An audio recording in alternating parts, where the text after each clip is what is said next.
I've been driving the distance between Stockton and LA and Stockton, where I was born, for a lot of years. And I've probably made this trip hundreds of times.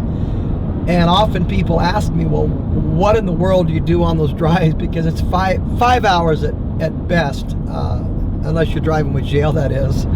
It's 5 hours at best between point A and point B. And so I often tell people, it's therapeutic for me, because on these drives, when we're driving between Stockton and LA, I have time to really process, receive revelation, believe it or not. I've written songs, don't need no keyboard, got the music up in my head. And really just taking time. It's about having time alone out here in the middle of nowhere, on this 300, and I think it's like 365 miles, just to hear from God and to receive. And I think in 2015, that's going to be an important point for many of us. Life has changed. Life has become very busy.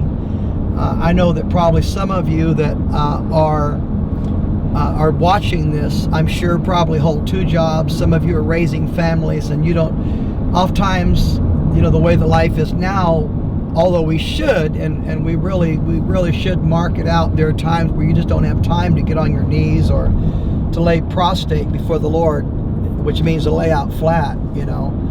There's times where you just have to learn how to pray during these drives. And for me, that's what this drive is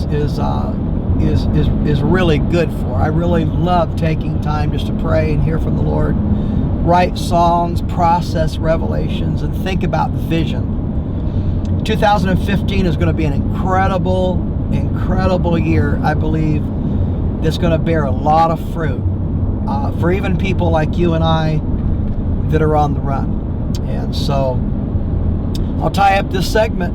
On the way to LA, we're about maybe an hour and 35 minutes away from Burbank, and happy to be on the drive. Happy to be able to have the time just to hear from the Lord, dream a little bit, listen, and process the future.